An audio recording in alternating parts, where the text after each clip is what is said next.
Coming up, a contractor who was supposed to fix a locked ATM door gets trapped inside instead. We'll tell you how he was able to get out. A local hospital creates a new way to keep patients safe, the unusual move they took, and why. Plus, we're learning more about the woman who was behind the wheel of a fatal wrong-way crash in Midland, what authorities are now saying about her. Live from the most watched station in West Texas, you're watching CBS 7 News, the breaking news and weather authority. CBS 7 News at 4:30 starts now. Good afternoon, everyone. I'm Jay Hendricks. Temperatures, so we're in the low 90s today. In fact, let's take a look outside right now across the skies of Pecos, where rain is in some areas of the mountains of West Texas right now. Will we see those triple-digit temperatures anytime soon? Let's get an update right now. We'll send things over now to Weather Authority Tom Tieferteller for the answer. This CBS 7 weather segment is brought to you by the CBS 7 Weather Authority.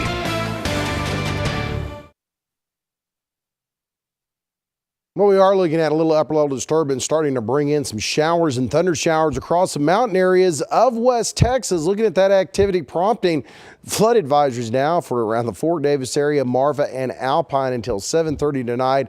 Watch out, excuse me, for some minor flooding in a few areas. As we are seeing, again, the scattered showers and thunder showers continue to move off to the west at the present time.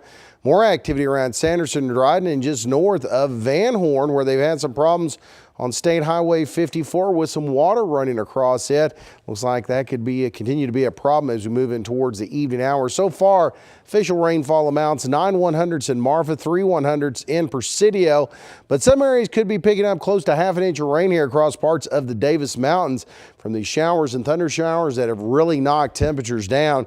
Mid to upper 60s across portions of northern Presidio County. Alpine coming in at 76 right now in comparison to the Trans-Pecos with the clouds into the mid to upper 80s, lower 90s.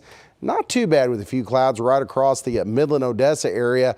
And as we move in towards your evening hours, we are expecting more clouds on the way as temperatures will stay rather mild, getting into the lower 80s a little bit later on this evening by 10, 11 o'clock tonight, settling into the lower 70s it looks like. In most areas, should see the showers and thunder showers drift off to the west a little bit later on this evening, and a lot of it wind down with the loss of daytime heating. And then tomorrow, same areas could see showers and thunder showers in the forecast thanks to another little upper level disturbance moving into the Big Bend area. All the shower thunderstorm activity really should stay off to the south and southwest of the Permian Basin and south of the Pecos River for your Friday. Jay? Tom, thanks very much. New details today here at 4:30. The driver in a wrong-way crash in Midland had a history of drunk driving with a child in her car. That's according to a criminal history search conducted by CBS 7 that shows that Kelly Brooks was once on probation for 2 years after a similar incident in 2011. You may remember on July 2nd, the 27-year-old was driving east in the westbound lanes of 191 with a child and a baby in the back seat. That's when police say she crashed head-on into a truck that had 2 passengers. All 5 people were killed on impact. All new today here at 4:30, an East Texas pastor who was flying to Midland was killed in a plane crash. That's according to the CBS affiliate in Tyler. He was the pastor of Union Hill Baptist Church. Trevor Morris also worked as a general manager of an oil field services company. According to authorities, he was headed to Midland when his plane went down. The pilot has not been identified. The plane was a twin-engine private aircraft. All new today at 4:30, Midland Memorial Hospital is working to improve their care for pediatrics and the emergency room. The hospital recently created a pediatric task force after a patient under their care had to be transferred to a different hospital. CBS 7 spoke with Dr. Bob Bent at MMH about the force. He believes this will greatly improve patient care. Coming up at 5, CBS 7's Mackenzie Hinkle will have more on what this means for the community. Pecos-Barstow-Toyah School District working on a number of improvement projects for the school district. Local bond funds are being used mostly to better their educational facilities. The projects include getting new vehicles, installing security cameras, demolition, and they are also expected to install new technology. However, they will also be working on other projects throughout the school year. School district says they are building futures for their students. We want to remind you of a town hall meeting that's scheduled for tonight for Ector County residents. That meeting starts at 6:30 at the Westside Senior Center in Odessa. Officials want to talk about a sales tax proposal as well as the creation of an Ector County Assistance District. Residents will vote on the proposal if you live in Ector County, that is, if it makes it to the ballot in November. Some good news this afternoon for Midland College as the university gets a 2-year grant for nearly $350,000. It's called the Texas School Ready Grant and is issued by the University of Texas Health Science Center with a goal to help children be better prepared for school. The grant focuses on professional development, coaching and mentoring for pre-K, Head Start and private child care teachers throughout the state of Texas. The college received a similar grant back in 2015. Odessa College has hired a new cross-country coach, Rachel Durham Kalon, who recently completed her master's degree of science in kinesiology, human performance at Texas Tech, was hired. She replaces Kate Walsh, who resigned in May. She is scheduled to start on the job August the 7th. Turning now to state news, Texas officials investigating the death of a woman whose body was found inside of a hot car at an assisted living center. Authorities say the victim is Amy Parrish. State's Health and Human Services say Parrish was unaccounted for several hours on Tuesday. Later that same day, her body was found inside of a van parked at the Brenham State Support Living Center.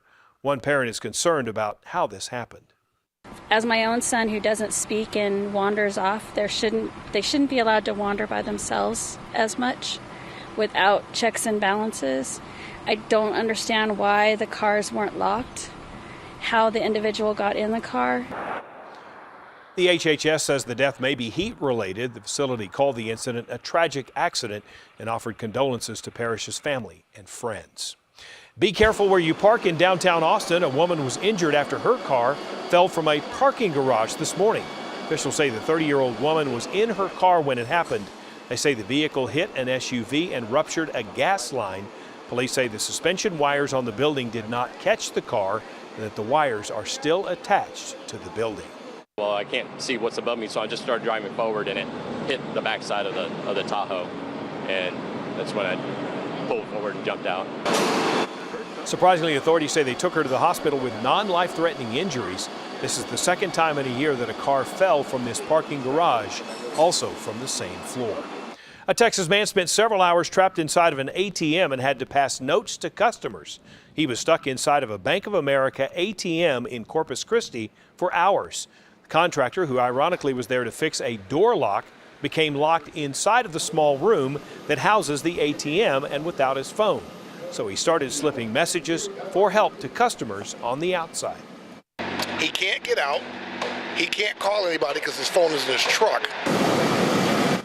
Corpus Christi police say the guy was stuck there for about 2 hours before his boss and police showed up to set him free. If you're looking for something to do this weekend in Midland, the annual Tall City Blues Fest will kick off tomorrow. It'll feature 24 award-winning performers on 3 different venues. The show will go on all weekend long. And First United Methodist Church invites you to a Rock Fest concert. It's a free concert at the Big Spring Municipal Auditorium. Random Heroes, Scarlet White, and The Protest are the performers. It also includes a night of worship, and you are invited.